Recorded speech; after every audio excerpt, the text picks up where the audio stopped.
वह तकरीबन गिनती में 10 से 12 डाकू थे और वो उन सब के बीच में बिल्कुल अकेली थी। उसे बहुत डर लग रहा था। घबराहट के मारे उसका दिल तेजी से धड़क रहा था और हाथ पैर बुरी तरह कांप रहे थे। अब उसे अपनी इज्जत सही सलामत बचने का कोई रास्ता नजर नहीं आ रहा था। और फिर आखिर वही हुआ। वह लोग उसे एक कोठरी में ले गए। उसका नाम श्रुति है। वह मिडिल क्लास फैमिली से बिलोंग करती है। वह अपने माँ बाप की एक लौती और बहुत लाडली बेटी है। दिखने में वह बहुत खूबसूरत है। गोरी रंगत, काले रंग की आंखें और लंबे घने काले बाल। जो भी उसे एक बार देखता बस देखता ही रह जाता। हर कोई उसकी इतनी तारीफ करता कि जब भी वह खुद को आईने में देखती उसके चेहरे पर उसकी खूबसूरती का गुरूर नजर आता था। अक्सर उसके रिश्तेदार उसकी माँ से कहते थे कि आपकी बेटी के लिए तो रिश्तों की लाइन लग जाएगी।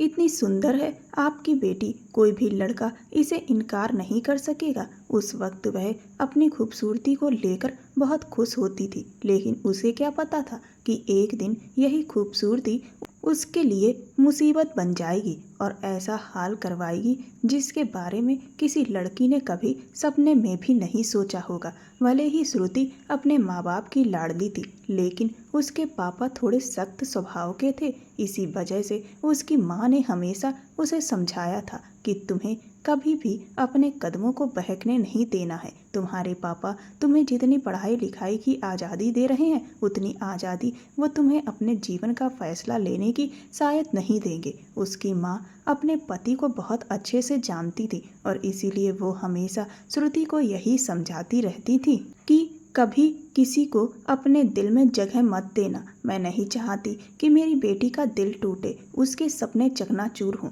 मैं बाप बेटी के बीच में दीवार खड़ी होते नहीं देख सकती। तुम दोनों मेरी जिंदगी हो, इसलिए बेहतर यही होगा कि तुम अपनी पढ़ाई पूरी करो और फिर जहाँ तुम्हारे पापा तुम्हारा रिश्ता तय करें तुम अपना जीवन उसी के साथ बिताओ। श्रुति ने भी हमेशा अपनी माँ की इस बात को दिल में रखा। जब भी वह कॉलेज जाती थी तो वहाँ बहुत सारे ऐसे लड़के थे जो उससे दोस्ती करना चाहते थे। वह तरह तरह की तरकीबें भी अपनाते थे जिससे वह उसे अपना दोस्त बना सके, लेकिन उसने कभी भी किसी लड़के से दोस्ती नहीं की। यहाँ तक कि उसकी सभी सहेलियों के दोस्त थे और अक्सर कई बार तो ऐसा होता था कि उसकी सहेलियाँ जिस लड़के से दोस्ती करना चाहती थी वह उनकी जगह श्रुति पर ज़्यादा ध्यान देते थे। इससे उसकी सहेलियाँ उससे चिढ़ने लगती थी। वे अक्सर कहती थी कि अगर तुम इतनी खूबसूरत ना होती तो आज यह वैल्यू हमें मिल रही होती।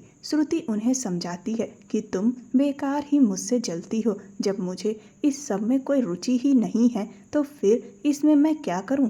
लेकिन सच कहूं तो श्रुति के दिल में भी यह बात उठती थी कि काश कोई हो जो उसे भी चाहे, जो उसके लिए कई घंटे इंतजार करे, वह भी उससे छुप छुप कर बातें करे, चिट्ठियां लिखे, उसके लिए गिफ्ट्स लेकर आए और वह उसके लिए सज धज कर तैयार होकर जाए। यह सब कुछ करने का उसका भी मन करता था। उसकी सभी सहेलियां ये सब कुछ एंजॉय कर रही थी केवल श्रुति के, लेकिन वह क्या करती? अपने पापा के डर की वजह से उसने कभी भी यह हिम्मत नहीं जुटा पाई। उसने जैसे तैसे अपने आप को समझाया और अपने ख्वाबों के राजकुमार को लेकर लिखना शुरू किया। दरअसल श्रुति को बचपन से ही तरह तरह की किताबें पढ़ने और शेरो शायरी लिखने का बहुत शौक था। इसीलिए वह अक्सर अपने दिल की बातों को कविताओं और शायरियों में बदलकर अपनी डायरी में लिख दिया करती थी। एक दिन न जाने कैसे, लेकिन उसके कमरे की सफाई करते हुए उसकी माँ को वह डायरी मिल गई।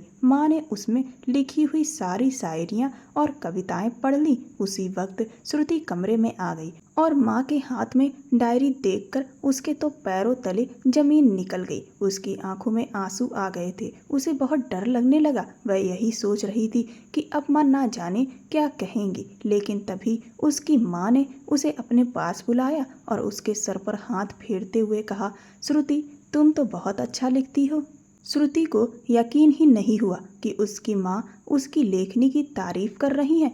उसकी माँ कहने लगी, बेटा क्या यह सब तुमने अपने दिल की बात शब्दों में पिरो कर लिखा है? श्रुति ने धीरे से सिर हिलाया तो माँ बोली, सच में तुमने बहुत अच्छा लिखा है, लेकिन बेटा बस इन ख्वाबों को तुम हकीकत में अभी पूरा नहीं कर सकती। हाँ, जब तुम्हारी शादी जिससे होने वाली होगी, तुम उसके साथ अपने इन सारे ख्वाबों और ख्वाहिशों को जी भर के जीना। तब तुम्हें पूरी आज़ादी होगी, कोई नहीं होगा जो तुम्हें रोकेगा या टोकेगा। श्रुति ने माँ से कहा। सच में माँ? माँ ने उसे गले लगाते हुए कहा। हाँ बेटी, उस वक्त तुम पर कोई बंधन नहीं होगा और इसीलिए तुम्हें सही समय का इंतजार करना होगा। श्रुति बताती थी कि उसी दिन से उसने अपने उस राजकुमार का इंतजार करना शुरू कर दिया, जो उसे शादी के बंधन में बांधकर अपने साथ ले जाएगा, जिसके साथ वह अपने प्रेम की पींगे बढ़ाएगी। वह उसे लेकर तरह तरह की बातें सोचती रहती।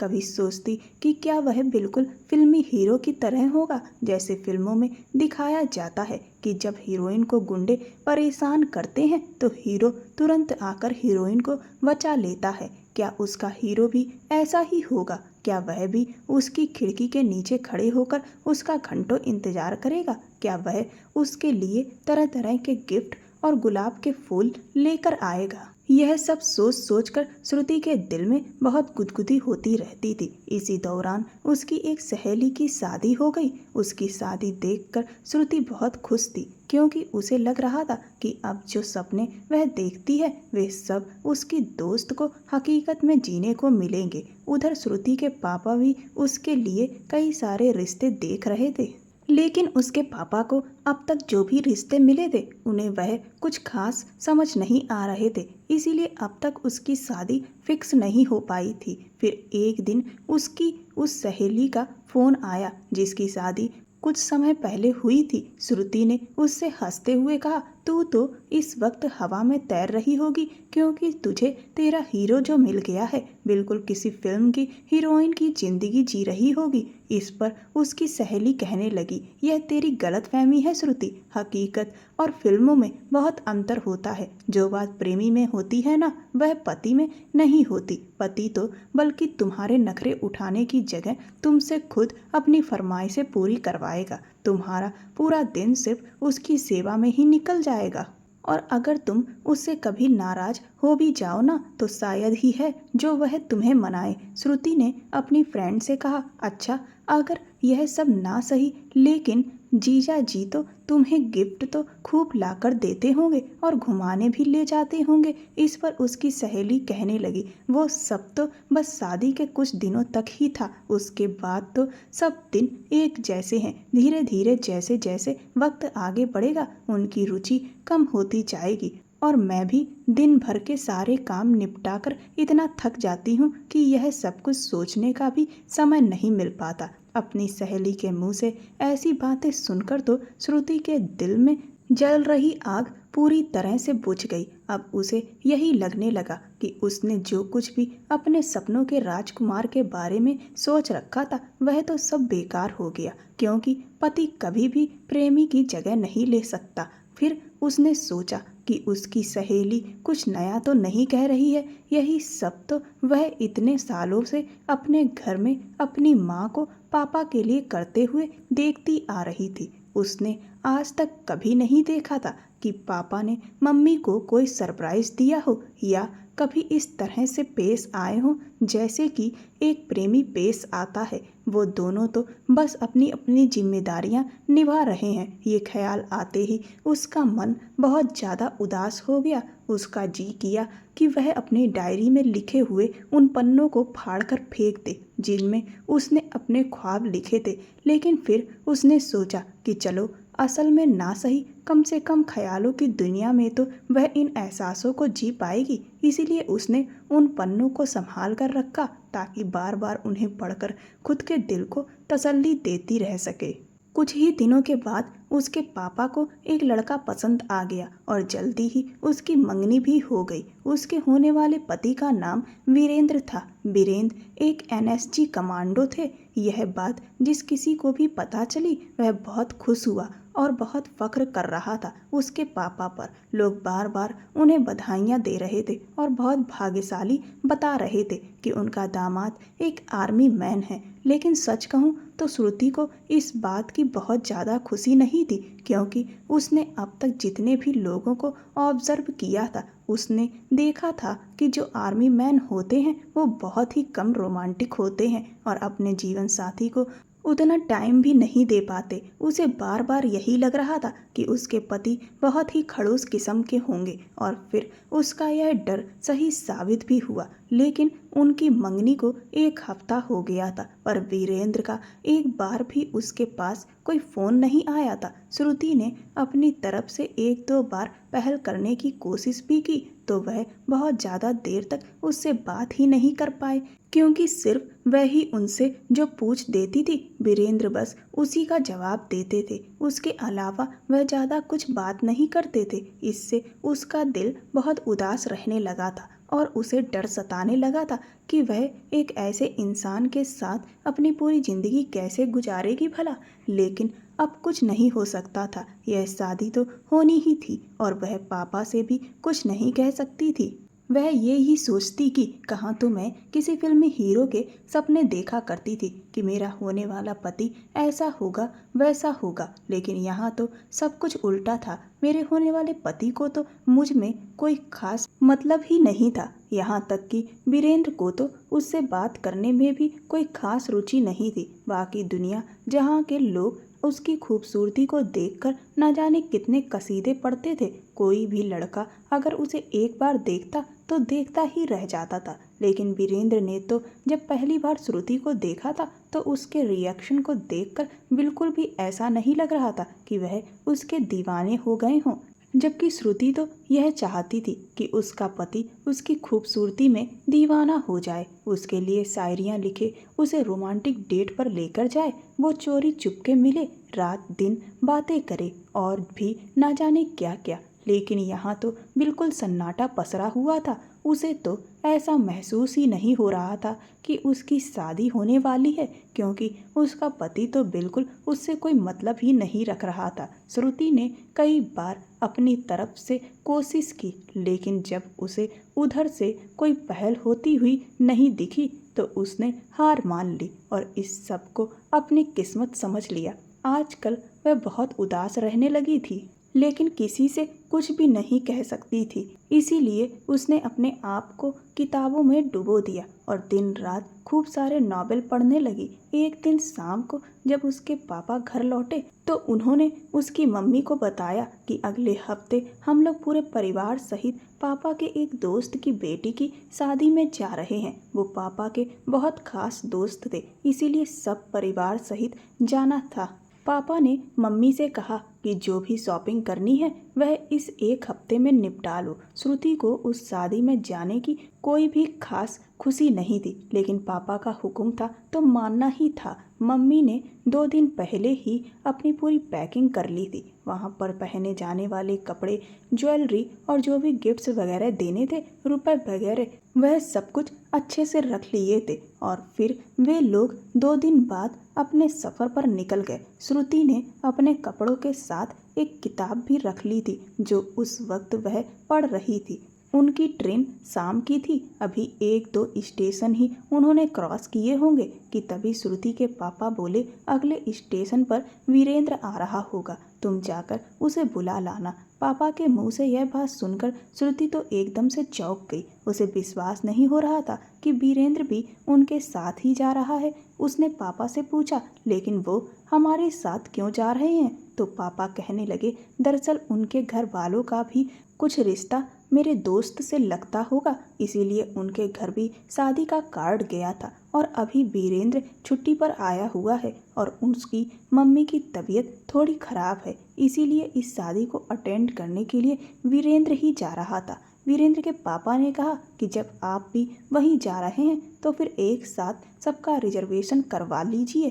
पापा बोले, मुझे भी यही बात ठीक लगी। अभी यह बातें हो ही रही थी कि तब तक अगला स्टेशन आ गया और ट्रेन रुक गई। पापा ने तुरंत श्रुति से कहा, जाओ जाकर वीरेंद्र को बुला लाओ, देखो वह कहाँ पर है। ना जाने क्यों, लेकिन उस वक्त श्रुति बहुत खुश हो गई थी। वह तुरंत ही चहकते हुए गाड़ी से उतरकर बाहर पहुंच गई और वीरेंद्र को यहाँ वहाँ देखने लगी। सच कहूँ तो श्रुति को यकीन नहीं हो रहा था कि पापा ने उसकी और वीरेंद्र की इस तरह से मीटिंग फिक्स की थी। उसे अच्छे से पता था कि यह सब पापा का ही प्लान होगा। वैसे तो उसके पापा बहुत खड़ूस हैं, लेकिन उनके दिमाग में यह भी आइडिया आ सकता है। यह तो श्रुति ने कभी सोचा भी नहीं था। वह बाहर खड़ी होकर अभी वीरेंद्र को ढूंढ ही रही थी कि तभी वह सामने से वाइट टी शर्ट और ग्रे कलर की कार्गो पैंट में अपना बैग लिए चला आ रहा था। जैसे ही श्रुति ने उसे देखा, उसका दिल बहुत जोर से धड़कने लगा। वह इस वक्त इतना स्मार्ट लग रहा था कि वो बता नहीं सकती थी। सच में किसी भी फिल्म का हीरो उसके सामने बिल्कुल फेल था। लेकिन जैसे ही उसे उसके खड़ूस बिहेवियर के बारे में याद आया, वैसे ही उसकी सारी खुशी एकदम से उड़ गई। वीरेंद्र ने अभी तक उसे नहीं देखा था। वह यहाँ वहाँ डिब्बों में अंदर झांककर किसी को ढूंढ रहा था। श्रुति ने फिर सोचा कि शायद यह उसके लिए एक अच्छा मौका होगा, जिससे वह वीरेंद्र के दिल में अपने लिए थोड़ा सा प्यार जगा पाए। वह तुरंत ही दौड़ती हुई उसके पास पहुंची और बोली, क्या बात है कमांडो साहब, कहाँ देख रहे हैं, किसको ढूंढ रहे हैं? वीरेंद्र ने जैसे ही उसे अपने सामने देखा, एकदम से चौंक गया। वह बोला, वो मैं आपको ही ढूंढ रहा था। उसके इस प्यार भरे अंदाज पर श्रुति तो पिघल गई। उसने मुस्कुराकर कहा, कमाल है, कितना बड़ा इत्तेफाक है ना, आप मुझे ढूंढ रहे थे और मैं आपको ढूंढ रही थी। वीरेंद्र ने उसकी बात का जवाब नहीं दिया और तुरंत ही पूछने लगा, किस डिब्बे में हैं आप लोग? श्रुति ने कहा, आपको बड़ी जल्दी है, अभी तो ट्रेन यहाँ थोड़ी देर रुकेगी, कुछ देर बाहर की हवा भी तो खा लीजिए, थोड़ी देर मुझसे बात कर लीजिए। कुछ देर बाद अंदर ट्रेन में ही बैठना है। तभी ट्रेन सीटी देने लगी और दोनों तुरंत ही डिब्बे की तरफ भागे। अंदर जाकर वीरेंद्र ने मम्मी पापा से नमस्ते किया और फिर अपनी सीट पर बैठ गया। श्रुति अपनी नज़रें छुपाकर उसे ही बार बार देख रही थी, लेकिन वह था कि श्रुति की तरफ बिल्कुल भी नहीं देख रहा था। इससे उसे बहुत गुस्सा आ रहा था। वह मन ही मन सोचने लगी कि अगर अभी यही कोई रोमांटिक इंसान होता तो कितना मज़ा आ रहा होता। हम इशारों ही इशारों में खूब बातें करते, लेकिन यह खड़ूस तो बिल्कुल भी टच से मस नहीं होता है। धीरे धीरे रात हो गई और फिर अगले स्टेशन पर वीरेंद्र पानी की बोतल लेने के लिए नीचे चला गया। उसके मम्मी पापा भी नींद में ऊँग रहे थे। मौका पाते ही श्रुति भी उसके पीछे ही ट्रेन से नीचे उतर गई। तभी सामने उसने एक आदमी को देखा जो उसे बहुत ही अजीब नज़रों से देख रहा था। वह उसे देखकर बार बार मुस्कुरा रहा था। यह देखकर श्रुति को गुस्सा तो आया, लेकिन उसने उसे इग्नोर कर दिया। वह तुरंत ही वीरेंद्र के पास पहुंची और बोली, क्या कर रहे हो कमांडो साहब? वीरेंद्र ने कहा, वो मैं पानी खरीदने के लिए आया था, सोचा थोड़ी देर के लिए टहल लेता हूँ। श्रुति मुस्कुराकर बोली, थोड़ा मुझ पर भी ध्यान दे लीजिए। वीरेंद्र ने जवाब दिया, मैं तो सभी पर ध्यान देता हूँ। श्रुति ने कहा, लेकिन मैं तो खास हूँ ना, मैं आपकी होने वाली बीवी हूँ, आप इतना खड़ूस क्यों हैं? उसके सीधे सवाल पर वीरेंद्र कुछ हैरत से उसकी तरफ देखने लगा, फिर बोला, ऐसा नहीं है, मैं खड़ूस नहीं हूँ, बस मैं थोड़ा कम बोलता हूँ। श्रुति ने मुस्कुराते हुए कहा, लेकिन देखिए ना, कितना अच्छा सफ़र है और होने वाला हम सफ़र भी साथ में है, पर आप तो बिल्कुल भी रुचि ही नहीं ले रहे हैं। आपकी जगह अगर कोई और होता ना तो अब तक तो। इतना कहकर वह रुक गई। वीरेंद्र मुस्कुराने लगा, तो अब तक तो क्या हो जाता? श्रुति हल्के से मुस्कुराई और बोली, यह तो आपको खुद समझना चाहिए। बात करते करते जब श्रुति ने पीछे पलट कर देखा तो वह आदमी अभी भी उसे ही घूर रहा था। यह देखकर उसे बहुत अजीब सी घबराहट होने लगी। थोड़ी देर बाद वह और वीरेंद्र अपने डिब्बे में वापस चले गए। कुछ समय बाद जब श्रुति वॉशरूम जाने के लिए बाथरूम के पास पहुंची तो वही आदमी वहां खड़ा हुआ था। उसने अचानक उसका रास्ता रोक लिया। श्रुति जोर से चिल्लाई, लेकिन वह सामने से नहीं हटा और अचानक उसने अपना हाथ उसके गाल की तरफ बढ़ाया। यह देखकर श्रुति को गुस्सा आ गया और उसने खींचकर उसके एक जोरदार तमाचा जड़ दिया, लेकिन उस पर जैसे कोई असर ही नहीं हुआ। वह उसी जगह ढीठ बनकर खड़ा रहा। श्रुति को अब गुस्से के साथ साथ घबराहट भी होने लगी। तभी अचानक वह आदमी वहां से हटकर एक साइड में खड़ा हो गया। श्रुति हैरान रह गई। उसे समझ नहीं आया कि जब थप्पड़ मारने पर वह नहीं हटा तो अब अचानक बिना कुछ कहे कैसे हट गया। तभी पीछे से उसके एक आवाज आई। वह आवाज वीरेंद्र की थी। वीरेंद्र ने कहा, क्या हुआ श्रुति? उसने तुरंत पलट कर देखा तो वीरेंद्र उसके काफी करीब आ गया था। उसे देखकर उसने राहत की सांस ली, लेकिन उसने उसे कुछ भी नहीं बताया। वह नहीं चाहती थी कि बिना बात कोई हंगामा खड़ा हो, क्योंकि इस तरह के छिछोरे लोग तो लड़कियों को आए दिन मिलते ही रहते हैं। आखिरकार उनसे कब तक उलझा जाए। श्रुति ने बहाना बना दिया, कुछ नहीं, और चुपचाप वॉशरूम में चली गई। जब तक वह बाहर नहीं निकली तब तक वीरेंद्र बाहर ही खड़ा रहा। यह देखकर उसे बहुत अच्छा लगा कि वीरेंद्र को उसकी इतनी फिक्र है। रात अब काफ़ी हो चुकी थी। लगभग सारे लोग ट्रेन में सो चुके थे। उसके मम्मी पापा भी गहरी नींद में थे। वीरेंद्र चाहता तो वह भी सो जाता, लेकिन उसे श्रुति की फिक्र थी। इसके बाद श्रुति वापस अपनी सीट पर जाकर लेट गई और वीरेंद्र भी अपनी बर्थ पर लेट गया, मगर उसे नींद ही नहीं आ रही थी। बार बार अजीब अजीब तरह की शरारतें उसके मन में आ रही थी कि तभी अचानक ट्रेन एक जगह बीच रास्ते में रुक गई। डिब्बे में हलचल सी मच गई। कई यात्री उठकर बैठ गए और एक दूसरे से पूछने लगे कि भला ट्रेन यहाँ क्यों रुक गई है। फिर कुछ लोगों ने टीटी से पता किया तो पता चला कि आगे रूट में कोई दिक्कत आ गई है, इसीलिए ट्रेन को कुछ घंटे के लिए यहाँ रोका गया है। अब श्रुति को और भी ज़्यादा बोरियत महसूस होने लगी। उसने देखा कि उसके मम्मी पापा अब भी सो रहे थे, इसलिए वह धीरे से अपनी बर्थ से नीचे उतरी और वीरेंद्र की चादर खींची,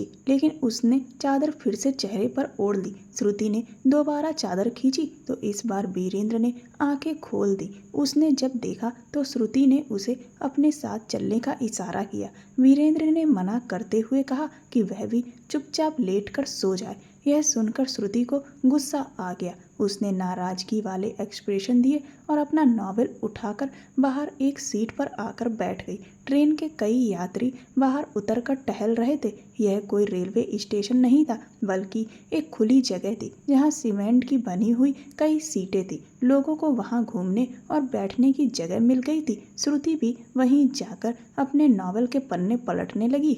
उसे बहुत गुस्सा आ रहा था कि अगर वीरेंद्र उसके कहने से एक बार आ जाता तो न जाने क्या बिगड़ जाता, पर लगता है उसे तो जैसे किसी चीज में कोई रुचि ही नहीं है। इतना अच्छा मौका किसी को नहीं मिलता होगा जितना अच्छा उसे मिला था, फिर भी उसे उसकी कोई कद्र नहीं थी। थोड़ी ही देर बाद वही आदमी जो लगातार उसे घूर घूर कर देख रहा था, अचानक सामने वाले डिब्बे से उतरकर उसकी तरफ बढ़ने लगा। जैसे ही उसकी नज़र उस आदमी पर पड़ी, उसके भीतर एक डर की लहर दौड़ गई। वह आदमी तेज कदमों से उसी की ओर बढ़ रहा था। उसे समझ नहीं आ रहा था कि अब वह क्या करे। तभी अचानक किसी ने उसके कंधे पर हल्का सा हाथ रखा। उसने पलट कर देखा तो वह वीरेंद्र था। उसे देखते ही उसके चेहरे से डर गायब हो गया और वह आदमी वहीं ठिठक गया। उसने राहत की सांस ली, लेकिन साथ ही झूठ मूठ की नाराजगी दिखाते हुए वीरेंद्र से मुंह फेर लिया। वीरेंद्र मुस्कुराते हुए बोला, क्या पढ़ रही हो? उसने बिना उसकी तरफ देखे जवाब दिया, एक जासूसी नॉवेल पढ़ रही हूँ। वीरेंद्र फिर बोला, तुम तो बहुत गुस्से में लग रही हो। उसने कहा, हाँ वह तो मैं हूँ। वीरेंद्र हंसते हुए बोला, अब अगर गुस्सा करोगी तो फिर बात कैसे करोगी? उसने नखरे से कहा, मैं गुस्सा करते हुए भी बात कर लेती हूँ। फिर वीरेंद्र ने पूछा, अच्छा बताओ इसमें क्या पढ़ रही हो? उसने थोड़ा जोश में जवाब दिया, अभी इस नॉवेल में लड़की को किडनैप किया गया है और उसका प्रेमी उसे ढूंढ रहा है, लेकिन वह उसे ढूंढ नहीं पा रहा क्योंकि वह लड़की इतनी बेवकूफ़ है कि उसने जरा सा भी दिमाग नहीं लगाया। वीरेंद्र ने हंसते हुए कहा, अच्छा तुम्हें ऐसा क्यों लगता है? बेचारी खुद किडनैप हो गई तो भला वह क्या कर सकती है? उसने कहा, वह यह कर सकती थी कि जब किडनैपर उसे लेकर जा रहा था तो रास्ते में अपनी कोई ज्वेलरी गिरा देती ताकि पुलिस या उसका प्रेमी उसका पीछा करते हुए उसे ढूंढ सके, लेकिन उसने तो बिल्कुल भी अपना दिमाग यूज़ नहीं किया। वीरेंद्र कहने लगा, अच्छा तो इसका मतलब तुम अपने आप को बहुत होशियार समझती हो। श्रुति ने मुस्कुराकर कहा, वो तो मैं हूँ ही। इतना कहकर दोनों खिलखिलाकर हंसने लगे। आज सगाई के इतने दिनों बाद पहली बार श्रुति को ऐसा महसूस हो रहा था कि शायद वीरेंद्र उतना भी बुरा नहीं है जितना वह अब तक उसे समझती आई थी। वीरेंद्र फिर मुस्कुराते हुए बोला, तुम पूछ रही थी ना कि मैं खड़ूस क्यों हूँ। दरअसल मैं खड़ूस नहीं हूँ, बस मेरा स्वभाव थोड़ा कम बोलने वाला है। लेकिन यह तो अच्छा ही है ना, क्योंकि जब मैं कम बोलूँगा तभी तो तुम्हें ज़्यादा बोलने का मौका मिलेगा। वीरेंद्र की यह बात सुनकर श्रुति हैरानी से उसकी ओर देखने लगी। सच कहें तो उसने बिल्कुल सही कहा था। वह खुद बहुत बातूनी थी और अगर वीरेंद्र भी उसकी तरह ज़्यादा बोलने वाला होता तो फिर दोनों में बात के बजाय बहस ही होती रहती। श्रुति हंसते हुए बोली, वाह कमांडो साहब, आपने तो बड़ी ही पते की बात कह दी। इसके बाद दोनों के बीच कुछ मजाक और हल्की फुल्की शरारतों की बातें होने लगी। समय यूं ही बीतता गया और श्रुति को महसूस हुआ कि जैसे जैसे पल गुजर रहे हैं वह वीरेंद्र के और करीब महसूस कर रही है। उसे अब एहसास हो रहा था कि शायद वीरेंद्र वही इंसान है जिसकी वह हमेशा से तलाश करती आई थी, वही लड़का जिसके बारे में वह अपनी कविताओं और शायरियों में लिखा करती थी। थोड़ी देर बाद ट्रेन का रूट क्लियर हुआ और गाड़ी ने सीटी दी। वीरेंद्र ने तुरंत उसका हाथ पकड़कर कहा, चलो ट्रेन में बैठो, अब मुझे बिना बताए कहीं मत जाना। श्रुति मुस्कुराकर बोली, जो हुक्म मेरे आका। इतना कहकर वह अपनी सीट पर जाकर लेट गई। रात अभी बाकी थी और सुबह तक उन्हें मंजिल पर पहुंचना था। कुछ देर बाद उसकी आंखें झपकने लगीं, लेकिन नींद पूरी तरह नहीं आ रही थी। शायद वजह यह थी कि बार बार वीरेंद्र का ख्याल उसके मन में घूम रहा था। उसकी मुस्कान, उसकी बातें और वो एहसास जो उसने आज पहली बार महसूस किया था। इसीलिए श्रुति की नींदें उड़ चुकी थी। अभी वह यह सब सोच ही रही थी कि तभी कुछ देर बाद वीरेंद्र भी उठा और उसने श्रुति की तरफ इशारा किया कि वह वॉशरूम जा रहा है। श्रुति ने सिर हिलाकर इशारा किया, लेकिन फिर तकरीबन 10 मिनट बीत गए और वीरेंद्र अब तक वापस नहीं लौटा। श्रुति के मन में बेचैनी होने लगी। उसने सोचा, उसे इतना वक्त क्यों लग रहा है, शायद तबीयत ठीक नहीं होगी, मुझे जाकर देखना चाहिए। वह जैसे ही अपनी बर्थ से नीचे उतरी तभी अचानक से गाड़ी में हड़कंप मच गया। चारों तरफ अफरा तफरी फैल गई।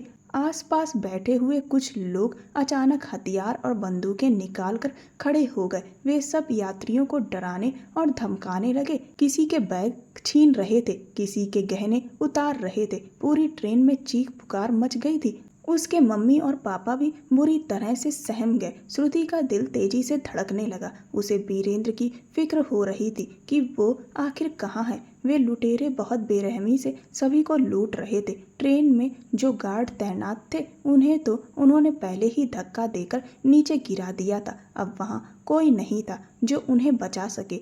इसी बीच उन लुटेरों में से एक आदमी श्रुति की तरफ बढ़ा और उसके गले की चैन पकड़ने के लिए हाथ बढ़ाया। श्रुति घबराकर पीछे हटी। तभी अचानक वही आदमी जो उसे पहले से घूरता रहता था वहां आ गया और उसने उस लुटेरे को इशारा किया कि श्रुति को कोई हाथ ना लगाए। श्रुति सब समझ गई, वह भी इन्हीं लुटेरों में से एक है। लेकिन तभी वह आदमी श्रुति की मम्मी की तरफ बढ़ा और उनसे गहने छीनने लगा। वह उनके हाथों से अंगूठियां निकालने की कोशिश कर रहा था।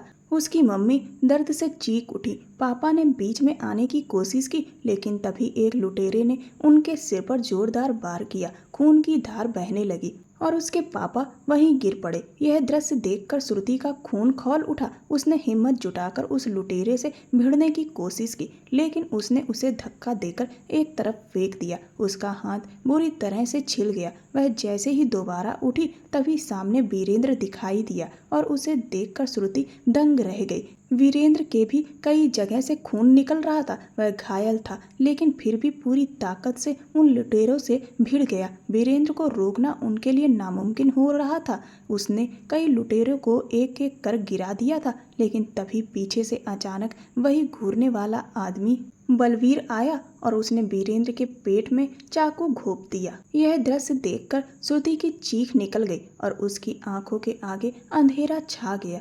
जब उसे होश आया तो उसके पैरों तले जमीन खिसक गई। वह ट्रेन में नहीं थी, अब वह एक गाड़ी में बैठी थी। चारों तरफ वही डाकू बैठे थे और बीच में वह खुद थी। वे लोग उसे न जाने कहाँ ले जा रहे थे। वो आदमी बलवीर जो उसे पहले से घूरता था सामने बैठा मुस्कुरा रहा था। बाकी लोग उसे बलवीर भैया कहकर पुकार रहे थे। डर के मारे श्रुति की हालत खराब थी। उसके माथे से पसीना बह रहा था, आंखों से आंसू टपक रहे थे। अब उसे समझ आ गया था कि उसकी जान और इज्जत दोनों खतरे में है। बलवीर उसे होश में आते देख धीमे से मुस्कुराया और उस मुस्कान में वह था जिसने श्रुति के रोंगटे खड़े कर दिए। कहने लगा, मैं तो कब से तुम्हारे होश में आने का इंतजार कर रहा था। और यह कहकर उसने तुरंत ही श्रुति के गाल को पकड़ा। श्रुति ने झट से उसका हाथ झटक दिया तो वो मुस्कुराकर कहने लगा, अब तो कम से कम ये नखरे दिखाओ मत। देखो, तुम्हें मैं बहुत चाहता हूँ। तुम मुझे एक नज़र में ही भा गई थी, इसीलिए तो देखो मैं तुम्हें अपने साथ ले आया हूँ। इसीलिए अब ये नाराजगी छोड़ो। श्रुति ने उसकी किसी भी बात का कोई जवाब नहीं दिया, क्योंकि इस वक्त उसे चुप रहने में ही अपनी भलाई नजर आई। वो बार बार वीरेंद्र के बारे में सोच रही थी, क्योंकि इन लोगों ने वीरेंद्र के पेट में चाकू मार दिया था। ना जाने वीरेंद्र किस हाल में होगा। बार बार उसे इस बात का डर सता रहा था कि कहीं वीरेंद्र को कुछ हो तो नहीं गया होगा। एक वीरेंद्र ही था जिससे उसे उम्मीद थी कि शायद वह उसे बचा लेता, लेकिन ये लोग उसे ना जाने कब और कहाँ लेकर आ गए हैं।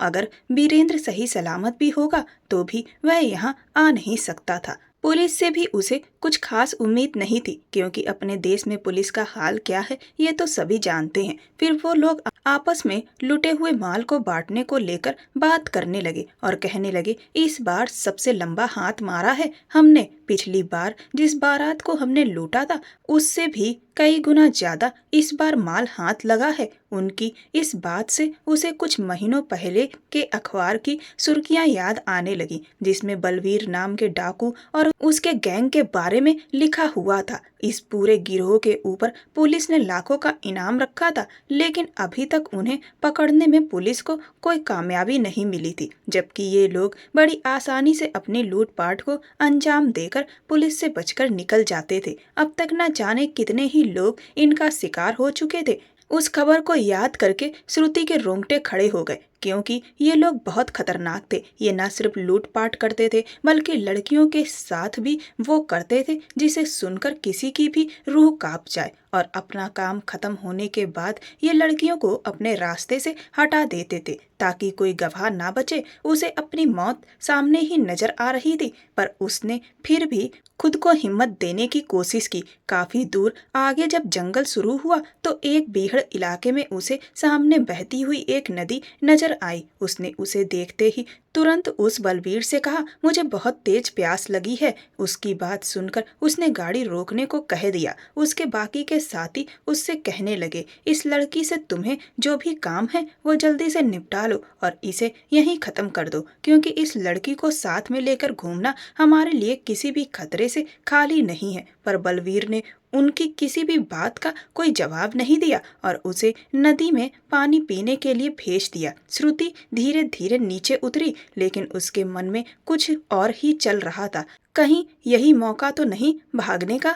वो नदी के पास पहुंची तो उसे समझ में नहीं आ रहा था कि अब वो क्या रास्ता निकाले, क्योंकि यहाँ से अगर वो भागती भी तो भी वे लोग उसे आराम से पकड़ लेते। इसीलिए भागने का तो कोई फायदा ही नहीं था। उसने हाथ मुंह धोया और थोड़ा सा पानी पिया, फिर अपने हाथ की चूड़ियां निकालकर चुपके से वहीं पर रख दी और तुरंत ही पलटकर वापस उनकी गाड़ी में जाकर बैठ गई। काफी दूर निकल जाने के बाद अचानक उनकी गाड़ी खराब हो गई, तो फिर वे लोग उसे लेकर पैदल ही आगे निकल पड़े। वो जैसे जैसे आगे चल रही थी चुपचाप अपनी एक एक ज्वेलरी जमीन पर गिराती जा रही थी, क्योंकि ना जाने वे लोग उसे किस बीहड़ इलाके में ले आए थे। यहाँ पर तो किसी के लिए भी उसे ढूंढना नामुमकिन ही था। इतनी दूर चलकर वो बहुत थक गई थी। उसने उनसे कई बार कहा, मुझसे अब और चला नहीं जाता, लेकिन वे लोग जबरदस्ती ही उसे घसीटे लिए जा रहे थे। फिर कुछ दूर आगे जाकर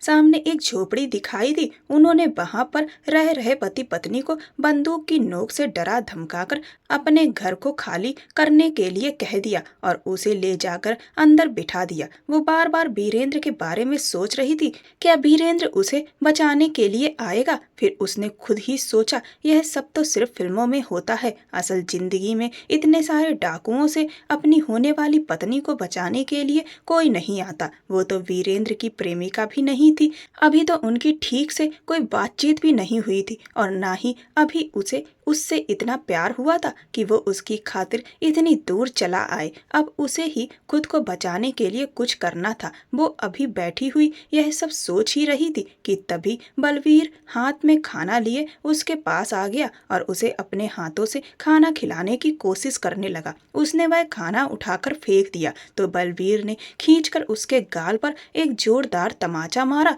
और कहने लगा, तुम मेरे बारे में जानती भी हो? जो मुझे इतने नखरे दिखा रही हो ना, वो सिर्फ इसलिए बर्दाश्त कर रहा हूँ क्योंकि मैं तुम्हें पसंद करता हूँ, वरना इससे पहले तो तुम्हारे जैसी ना जाने कितनी ही लड़कियों का मैंने वो हाल किया है जो तुम कभी सपने में भी नहीं सोच सकती हो। इसीलिए कह रहा हूँ कि चुपचाप प्यार से मान जाओ, वरना अगर मैंने अपना आपा खो दिया तो तुम्हारे लिए बिल्कुल भी अच्छा नहीं होगा। उस झोपड़ी में रहते हुए उसे लगभग 1 दिन हो चुका था। जैसे ही अगला दिन हुआ वो बलबीर फिर उसके पास आ गया। बाकी के उसके साथी बार बार उसे यही समझा रहे थे कि वह अपना मतलब पूरा करे और उससे अपनी जान छुड़ाए, लेकिन बलबीर कहने लगा, मैं इस लड़की से शादी करना चाहता हूँ और अपना घर बसाकर अब आराम की जिंदगी बिताना चाहता हूँ। आखिर कब तक हम लोग इसी तरह से पूरी जिंदगी लूटपाट करते रहेंगे? बलबीर के मुंह से यह बात सुनकर उसके होश उड़ गए।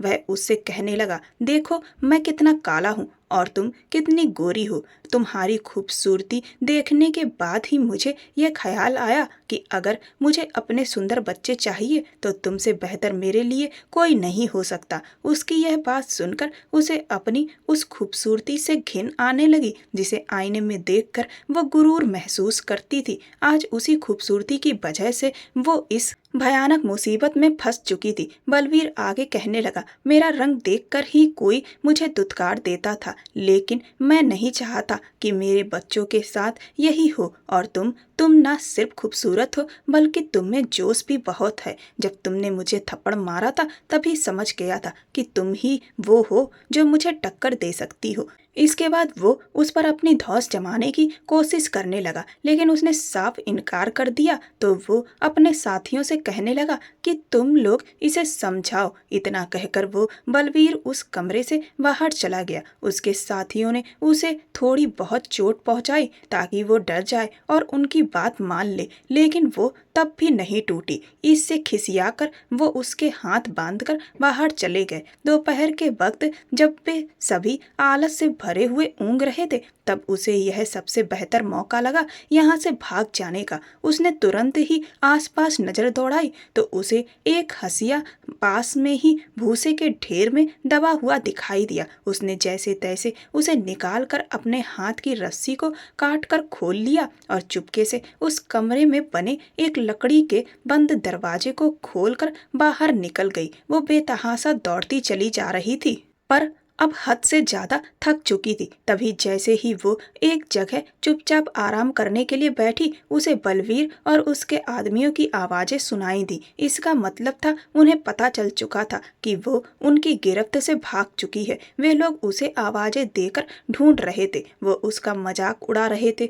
जितना भागना चाहती है भाग लो, लेकिन तुम हमारी पकड़ से कभी नहीं छूट पाओगी। उनकी बातें सुनकर उसके रोंगटे खड़े हो गए, लेकिन अब वो दोबारा उनकी गिरफ्त में नहीं आना चाहती थी। उसने एक बार फिर से तेजी से दौड़ना शुरू किया कि तभी अचानक किसी ने उसका पैर पकड़कर उसे नीचे गिरा दिया। वो बहुत बुरी तरह से डर गई क्योंकि वो समझ चुकी थी कि अब वो पकड़ी जा चुकी है। उस आदमी ने उसे सूखे पत्तों के ढेर में खींच लिया और ऊपर से पत्तों से ढक दिया और जैसे ही उसने उसका चेहरा देखा वो दंग रह गई क्योंकि वह और कोई नहीं बल्कि वीरेंद्र था। वीरेंद्र को अपने पास देखकर उसे जो सुकून मिला उसे वो शब्दों में बयां नहीं कर सकती थी। बलबीर और उसके साथी उसे बेतहाशा ढूंढ रहे थे, लेकिन वीरेंद्र ने उसे इतने अच्छे से उन सूखे पत्तों में छुपा रखा था कि वे वहीं खड़े होकर भी उन्हें देख नहीं पाए और फिर वहां से आगे बढ़ गए।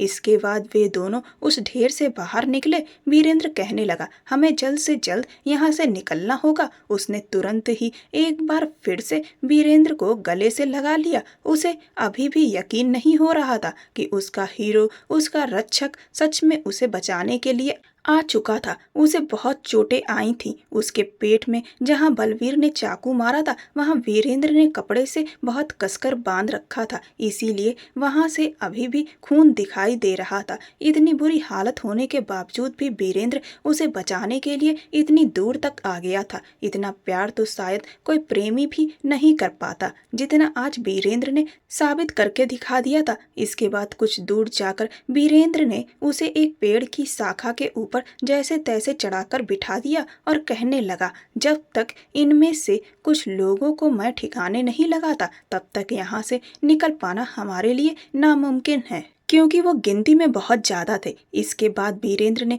उन सबको एक एक करके अपने रास्ते से हटा दिया। इसके बाद वो वहां से भाग निकले, पर वो दोनों जंगल के इतने अंदर आ चुके थे कि मेन रोड तक पहुंच पाना उनके लिए बहुत मुश्किल हो रहा था। इतनी कड़ी धूप में अब उसे दौड़ा ही नहीं जा रहा था। उसने वीरेंद्र से कहा, मैं अब और नहीं भाग सकती। वीरेंद्र कहने लगा, लेकिन हमें यहाँ से जल्द निकलना होगा, क्योंकि अब तक उन्हें पता चल चुका होगा कि उनके कुछ साथी अब मारे जा चुके हैं और वो लोग पागल कुत्तों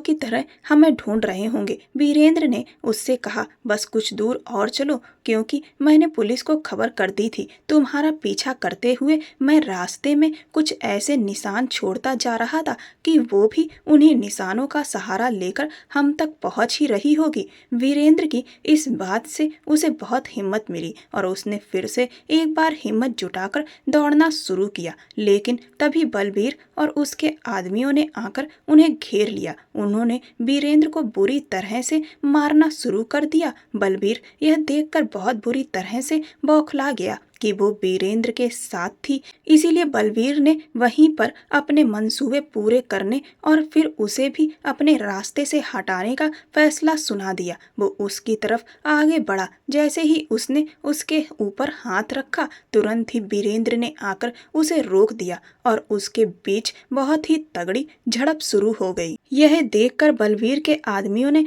वीरेंद्र को पकड़ लिया और बलबीर उसे वहां से लेकर एक खंडर में ले गया। वो बार बार उसके आगे हाथ जोड़ रही थी, लेकिन उस पर तो जैसे जानवर सवार था। एक ऐसे आदमी से आखिर उम्मीद भी क्या की जा सकती थी, क्योंकि वो तो इससे पहले भी ना जाने कितनी ही लड़कियों के साथ यही सब कर चुका था और उसके चेहरे पर कोई सिकन तक नहीं थी। वो बलवीर से अपने आप को बचाने की हर संभव कोशिश कर रही थी, कभी यहाँ गिरती कभी वहां पड़ती, जिससे उसे बहुत चोटें आ चुकी थी और वो बुरी तरह से थक गई थी। फिर जब वो बिल्कुल बेहोश होने की हालत में आकर जमीन पर गिरी तो वीरेंद्र वहां आ गया। उसने बलवीर को इतना मारा कि उसकी हालत खराब हो चुकी थी। कुछ ही देर में बलवीर बेहोश होकर नीचे जमीन पर गिर गया और वो तुरंत ही वीरेंद्र के गले लग गई। वो उस वक्त बुरी तरह से रो रही थी, क्योंकि उसे खुद के साथ साथ वीरेंद्र की जान को लेकर भी बहुत डर लग रहा था।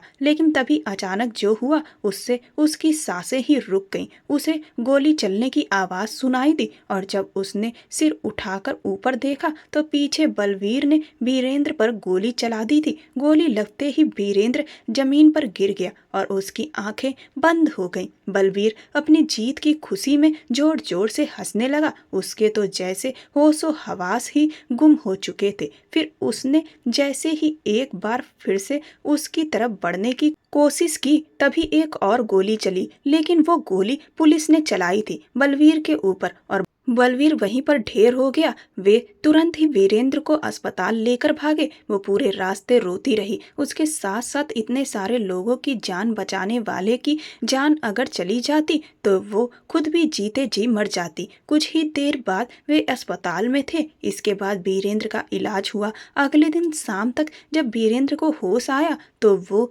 उसके सामने ही बैठी हुई थी। वो उसे देखकर मुस्कुराने लगा। उस मुस्कान में वो सुकून था जिसने उसकी सारी पीड़ा, डर और थकान को एक पल में मिटा दिया। उसने वीरेंद्र की हथेली थाम ली और उसकी आंखों से सिर्फ राहत के आंसू बहते रहे। श्रुति ने कहा, आखिर किस मिट्टी के बने हुए हो? इतनी चोट लगी है, इतनी तकलीफ में हो, फिर भी मुझे देखकर मुस्कुरा रहे हो। वीरेंद्र कहने लगा, तुम हो ही इतनी प्यारी कि तुम्हें देखकर मेरे सारे दर्द फीके पड़ जाते हैं। श्रुति ने कहा, अरे वाह कमांडो साहब, आपको भी रोमांटिक बातें आती हैं। यह तो मुझे आज पता चला। वीरेंद्र मुस्कुराकर बोला, यह सब आपकी ही मेहरबानी है। आपकी संगत का असर कुछ ऐसा हुआ है कि दो चार बातें हमने भी सीख ली हैं।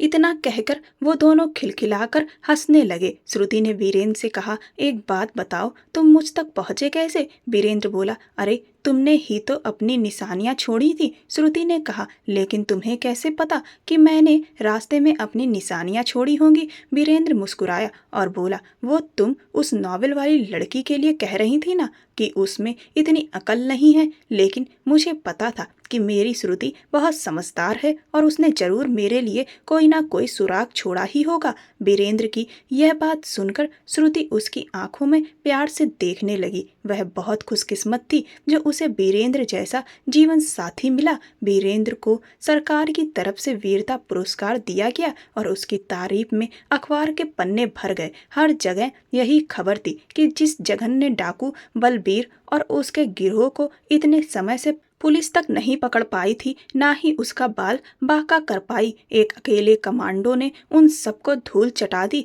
और उनका नाम निशान तक मिटा दिया। यह खबर जिसने भी पढ़ी सब वीरेंद्र की बहुत तारीफ करते रहे थे। श्रुति के जितने भी रिश्तेदार और सहेलियां थीं सब उसे बहुत भाग्यशाली बता रहे थे कि वीरेंद्र उसका होने वाला पति था। उसे भी वीरेंद्र पर बहुत गर्व था। कुछ ही दिनों में वीरेंद्र पूरी तरह से ठीक हो गया और फिर उनकी शादी हो गई। आज श्रुति अपनी लिखी हुई शायरियाँ और कविताएं वीरेंद्र को पढ़कर सुनाती है और वह बड़े ही ध्यान से उसे सुनता है। अब श्रुति एक बहुत ही खुशहाल जिंदगी वीरेंद्र के साथ जी रही है, बिल्कुल वैसी जैसी वो अपने ख्वाबों में देखा करती थी। किस्मत में अगर मोहब्बत लिखी है तो वह मिलकर ही रहती है। वीरेंद्र के रूप में श्रुति को अपने सपनों का राजकुमार मिल गया और वीरेंद्र के स्वभाव, प्यार और केयर की बदौलत श्रुति की प्रेम कहानी भी पूरी हो गई। वह लड़की जिसे लगता था कि शायद उसकी किस्मत में प्यार नहीं है, उसे सच्चे दिल से चाहने वाला